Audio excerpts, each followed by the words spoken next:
Yeah, so let's just get right into the news. And the first, as something's touching the back of my leg and just bugging me. Sorry.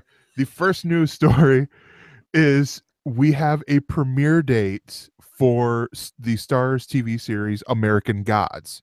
Now, for anyone who doesn't know what the American Gods is about, it is based off of Neil Gaiman's books of the or book series, and it's a war between the old gods and the new, not Game of Thrones, not that one.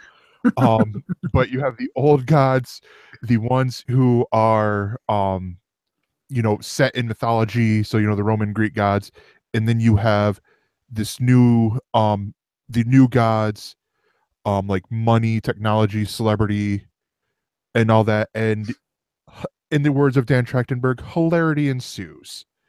Um, so I read the little bits of the story, and I'm like, wait a minute, they just did this in the Hercules comic book on Marvel, like last year, and all that. I'm like, this is a really cool, and that was a cool concept. And if they base it on here, great, whatever. But so I'm not as excited because I don't know that much about. I've never read the books. Oh, okay. Um, so but I'm excited because I enjoy Neil Gaiman, his episodes that he wrote on Doctor Who, and everything else that I've seen of him. I enjoy his stuff, so I'm pretty sure I'll enjoy this. And even the cast, with Ian McShane, Emily Browning, um, Crispin Glover, Orlando Jones, like these people I'm just seeing in here. It's like, okay, yes, like now, please, just come on. And I think I'm bearing the lead here of by failing to mention the premiere date is April 30th. So we've got Yep. just about a month and a half. Yeah, I've read American Gods two or three times, and I just read it probably, oh god, I want to say about a month ago. So it's still kind of fresh in my head. Um, uh, American Gods is just one book. So this first season is going to take you through, I think they said about the first third of the book. Um, and yeah, they did some tweaks here and there, but based on the first still that you see of the bar, where it had that like crocodile sort of a alligator theme. It is dead on. That's how it was described in the book.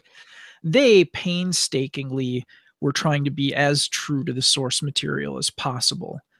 Um, and Neil Gaiman has like glowing things to say about what he's seen of the production. So um, it's a great book, and it looks like they're working really hard to make it a great TV series. So, And honestly, that's what I like to see. And I would hate as a nerd in general to see um to see them, because this is what Brian Fuller left Star Trek Discovery for, was to essentially finish this, because he was already well involved in the American Gods project.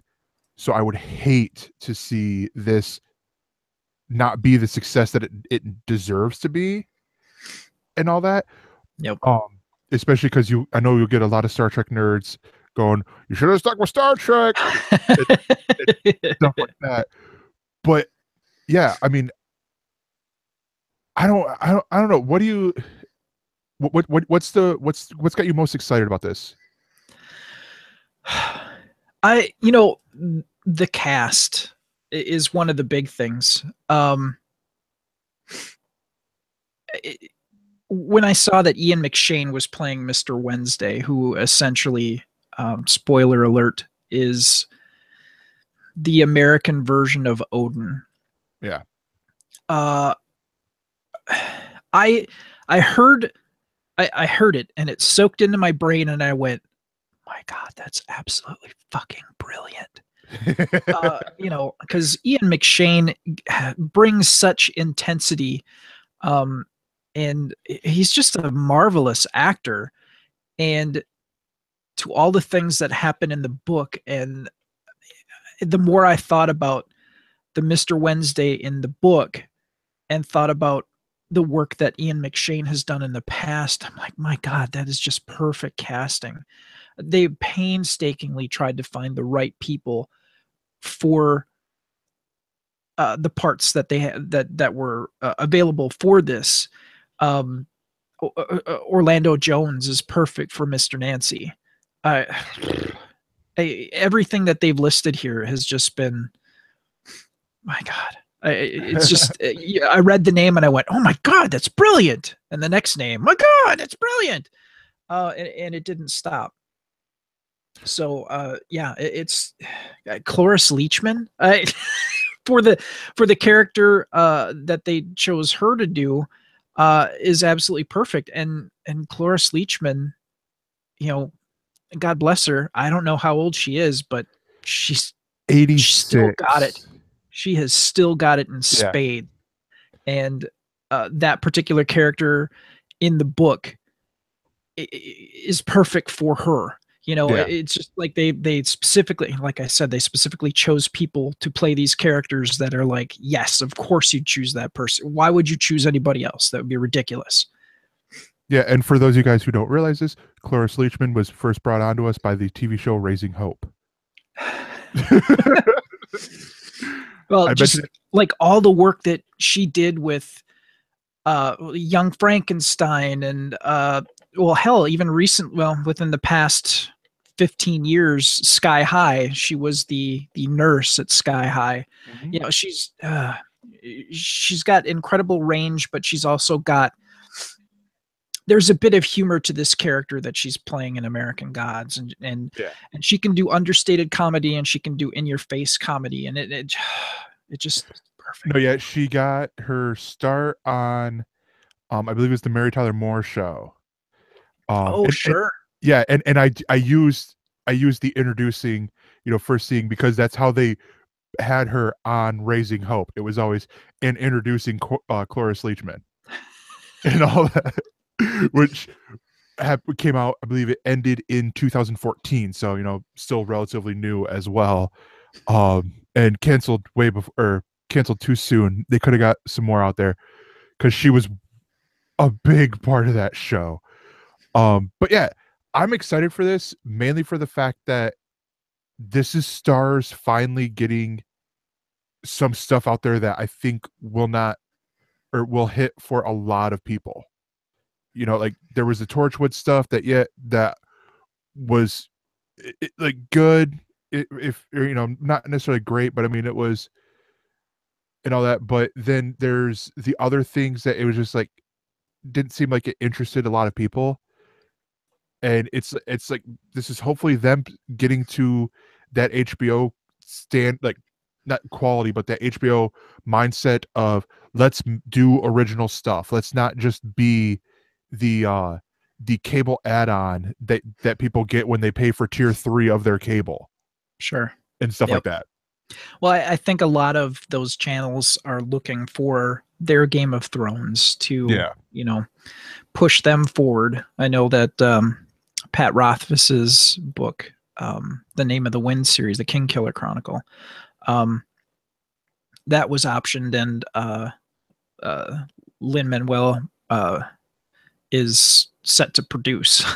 So I mean, they're working towards making that happen. And again, that's like epic fantasy that you could do a number of seasons off just based off the first 2 books in the series. So no, yeah, definitely. And our next story is the remaining cast for Disney's Marvel Presents in the Inhumans, for the Inhumans TV show, has been announced. They have cast, I'll blank on his name. He's the lead on Hell on Wheels. He's playing Black Bolt, and they've already had some set photos out, including a pre-CGI Lockjaw, which I'm like, all right. Oh yeah, I saw that. Yeah, but the let's see here. You have rounding out the casting from people who they got on. So we got we now have, and I'm going to butcher his name, and I apologize, M.A. Ukwekor from Concussion and Extant as Gorgon, Isabella Cornish from Australia Day, Puberty Blues as Crystal, Medusa's little sister, who is Medusa's played by Serinda Swan, Mike Moe from Empire and Street Fighter Assassin's Fist. He'll be playing Triton, and then they actually have a couple of new. They have a new character in here. I love how they put in the casting Lockjaw as himself. As himself. But they have a newer character in here with Sonia Belmores playing Arian, who is who I believe was introduced during Charles Soule's run with the Inhumans at Marvel, recently. Or at least she's one that a lot of people do not know about or did not know about until he used her and all that. But this is really cool. I mean, we've got Anson Mount will be Black Bolt, Iwan Rheon from Game of Thrones, and where I've seen him from first was Misfits, will be playing Maximus the Mad. Serinda Swan from Grace Ballers and Graceland is Queen Medusa, and then you will know him best from Lost. Ken Leung is set to is going to be playing Karnak. So this is Marvel TV getting some casting choices with both the two TV shows that they got that are coming out the soonest with this and Runaways. Pretty much, when like you see photos of these people, it's like, okay, yeah, I could see that, I could see that, I could see that with all of them. So what do you think about this casting there, Brad?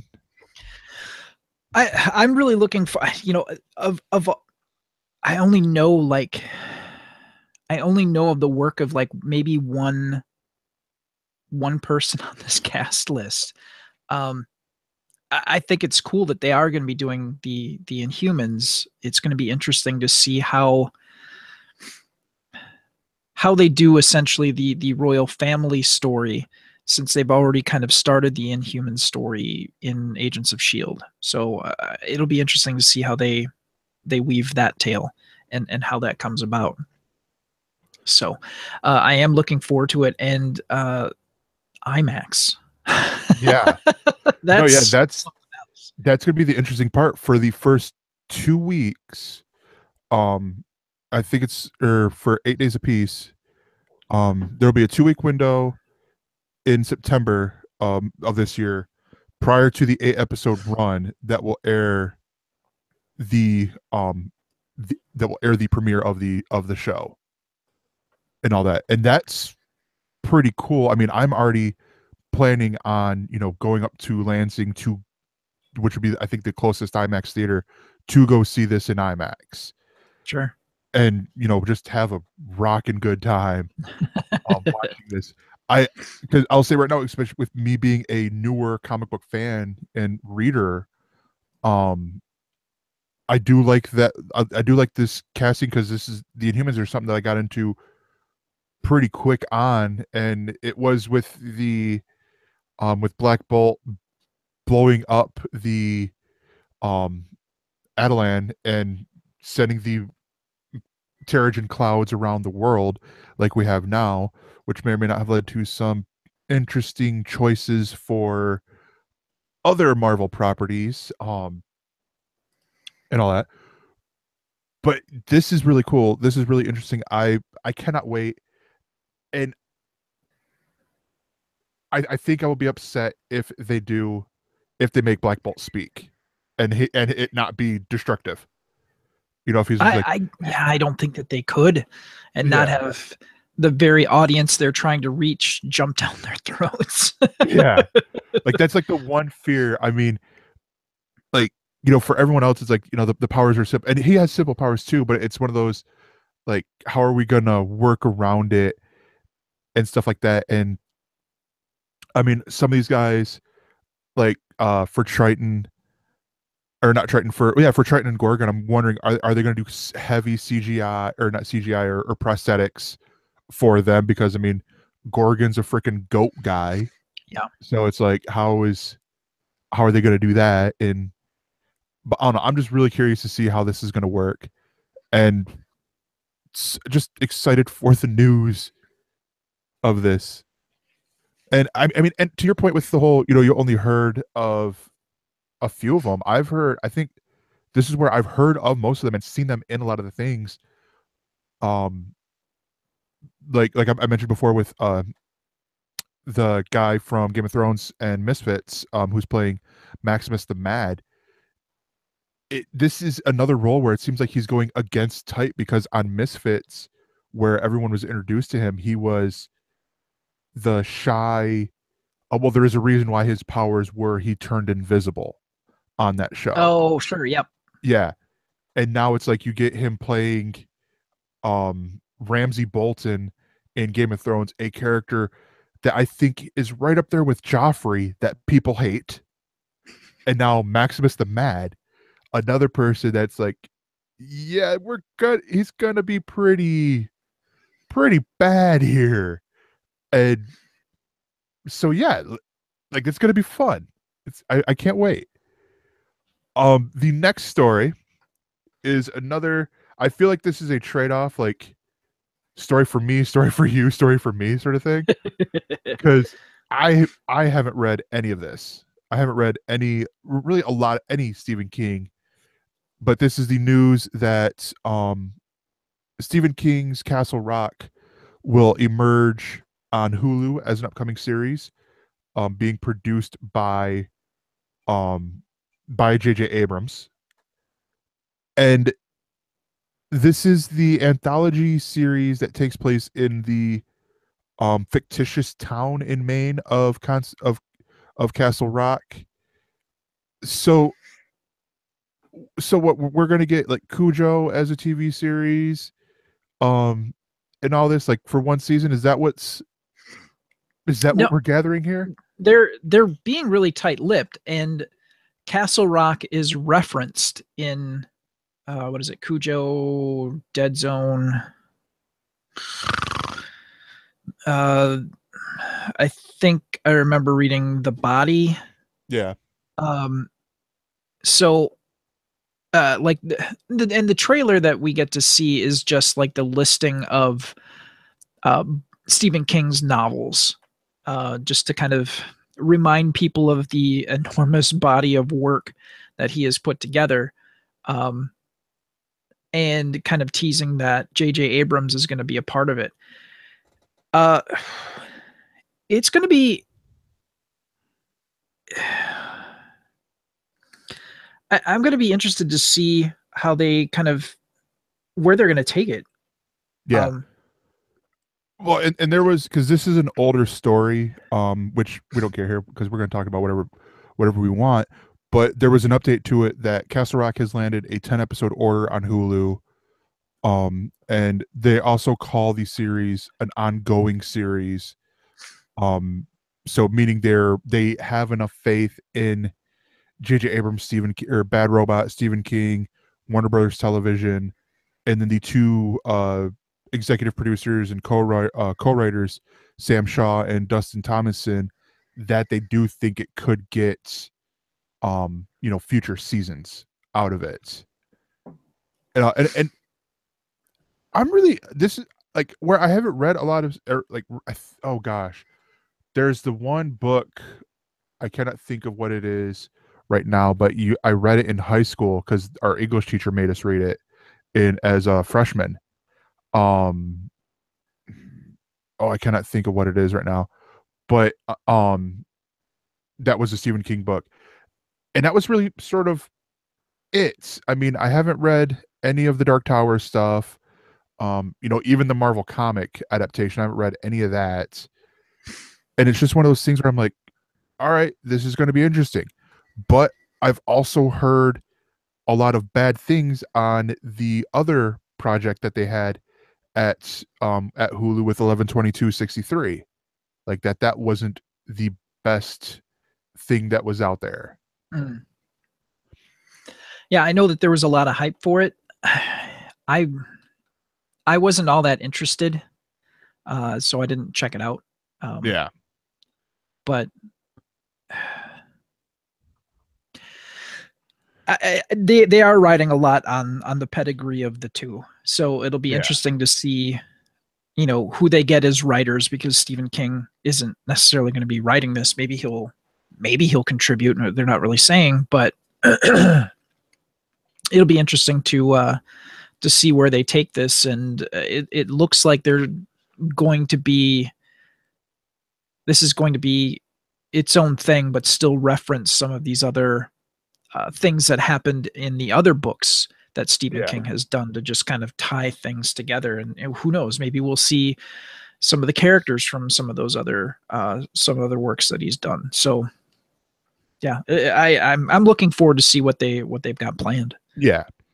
I always say this. Like, I say these things not to be a pessimist and to poo-poo it. I'm always the optimist that stuff will be good. You know, hope for the best and then get the worst, as opposed to hope for the worst and get the best, has always been my mindset. And our last news story for the ElseNews is a follow-up to our last episode, which was a while back ago. And until then, I think we had promised a all news episode, which we did not deliver, and other things. But it's a follow-up to there where we did a rundown of the shit sandwich that has been the new Batman movie. And not complaining about Ben Affleck as Batman or anything like that, but you go from, oh, he's writing it with Jeff Johns and he's going to direct it and star in it and it's going to come out sometime soon, to him going, we're not going to start filming it until the script is ready, and the script is not ready yet. And stuff that made me cautiously optimistic on here, because it's like, okay, yeah, he makes sense. You know, don't bring out a shit product on a thing you clearly love. And he loves Batman, he loves comic books. And then he goes, remember how I said I was going to direct? Yeah, not so much anymore. Like, and his excuse was valid, because he didn't want to give a half-assed directorial job or a half-assed performance as Batman. So he's like, I'm still going to be Batman. And then rumors came flying out that which I think were just a lot of people going, oh, there's going to be panic here. Let's spread rumors that he's going to leave as Batman too. I don't necessarily see that as being at all real. But then the latest thing is that Warner Brothers has made official that Matt Reeves will be the director who relaunches the next iteration of Batman.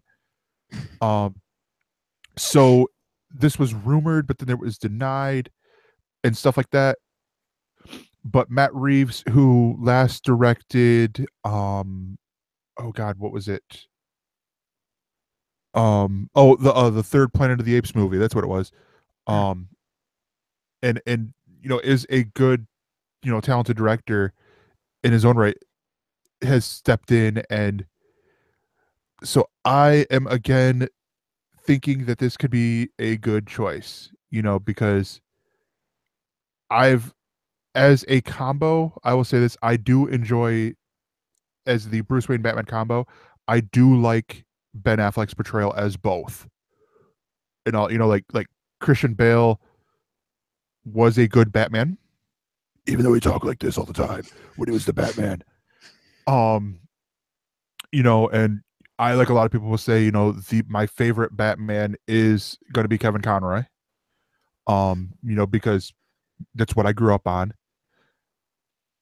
Like, I don't know. I think I still have hope for this movie, that it's going to be good, that we're going to see it, you know, sometime up here. So what do you think of all this stuff, Brad? You know, I really kind of wonder. I never bought the fact that he was going to stop being Batman for this. I never believed that for a moment. The thing that I'm wondering about, looking at some of the flack that Batman Superman got, some of the flack that Wonder Woman was getting, the issues with the Flash. The Flash is kind of stuck in development hell right now, and they're talking about going back to the ground floor on the script, like completely scrapping what they have and starting over.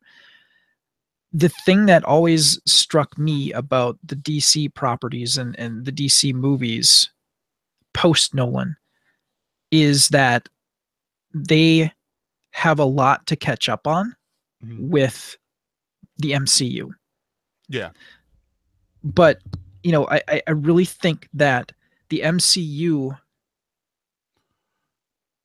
there was no expectation. Their first character that they started off with was Iron Man.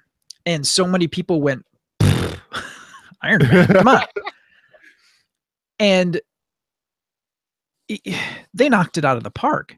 I mean, there was no better person to cast for the role of Tony Stark than Robert Downey Jr. I mean, oh yeah. I mean, because think about Robert Downey Jr. and the journey he's taken in his life. Yeah. He was a middle class Tony Stark, and his continued success beyond that, he's getting closer to Tony Stark riches. So I mean, he is that character at this point. Yeah. But you know, I don't think that the studios had any pressure to deliver, and they weren't told make a masterpiece, make a blockbuster. You know, Iron Man was just like a happy accident. It was serendipitous that it exploded and did as well as it did. Well, I mean but at the same time, it was Marvel Studios taking a big step because they didn't license it out to anyone. This was them doing it themselves. And then because of that success, they got acquired by Disney, which is it's now the billion-dollar juggernaut that it is.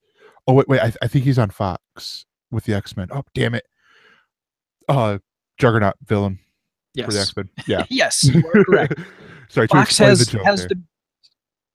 But I mean, yeah. So, like, because that was going to be my next question, is because with me, I feel like DC, they are trying to play catch up.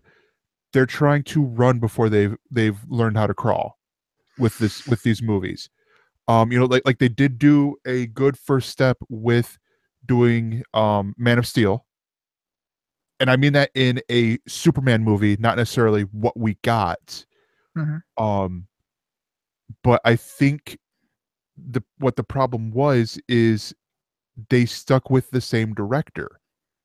They stuck with Zack Snyder to do the sequel, and all that, where it would work for a Superman sequel. We never got that. We never got, Man of Steel 2 or all that, like they did with Iron Man 2 with Jon Favreau directing that one as well. It was like, okay, now if you're going to do this universe thing, go to a different character, go to Batman, go to Wonder Woman, go to, whoever, and do that, and then bring, have Batman versus Superman, Dawn of Justice be in the same line as the first Avengers movie. So you've had this is me playing movie producer, playing the Kevin Feige or Jeff Johns role in all this. You would do Man of Steel, you would do Batman, maybe do the Superman sequel, and then maybe do Wonder Woman, just because she does have a little bit more. And actually, no, don't do Wonder Woman. Then you do Batman vs Superman: Dawn of Justice, which would then lead into the Wonder Woman movie like it has, which would then lead into the Justice League movie like it's gonna do, and all that. And then you get all these characters, as opposed to, oh, we're gonna do this, then Suicide Squad, and they announce all these movies for the next 10 years, and then they're like, but they forgot to put the asterisk of subject's title to change and all that, like you see on every UFC fight. It's like every pay-per-view is like, they'll do the commercial like, oh, it's Brock Lesnar versus Frank Mir, and Brock Lesnar's doing drugs, but whatever, asterisk, card subject to change. Do that, and it would be a better, us fans would have better experience here. So what do you think about that whole Corey moment I just had there? With my like what do you think about the future of the DC movies? They need to score a win within the next two movies. Otherwise, there's going to be trouble. But I think getting back to what happened with Marvel is because there was no pressure, and it was the love of the material between the directors and the actors and actresses. They took risks, they took chances, and did things that ultimately paid off. Yeah. But it seems like with the DC properties, they're not willing to take risks. They're not willing to stretch themselves, and it really kind of shows. I mean, Yeah. I enjoyed Batman v Superman. It was enjoyable. Yeah. Was it an amazing film? We got to see Wonder Woman finally in a movie, which Gal Gadot, awesome. Ben Affleck's performance as Batman, amazing. Yeah. It had a lot of the ingredients for a great souffle, but it fell a little flat. Just they had someone stomp right next to it, and the souffle fell. Yeah, I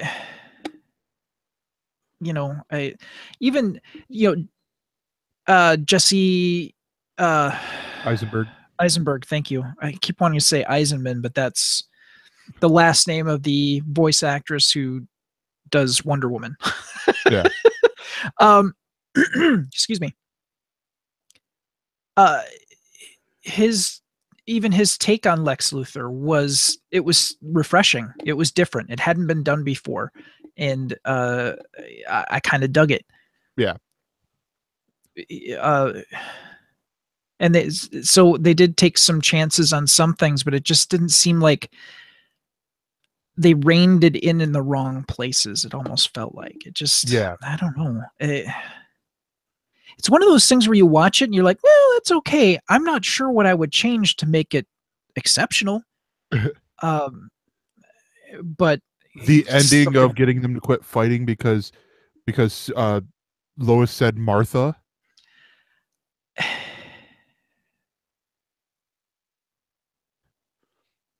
I kind of understood what they were going for there. Yeah. You ever watch, like in the old movies, somebody's being really hysterical and somebody goes, slaps them right in the face and they go, "Bruh," and they come to.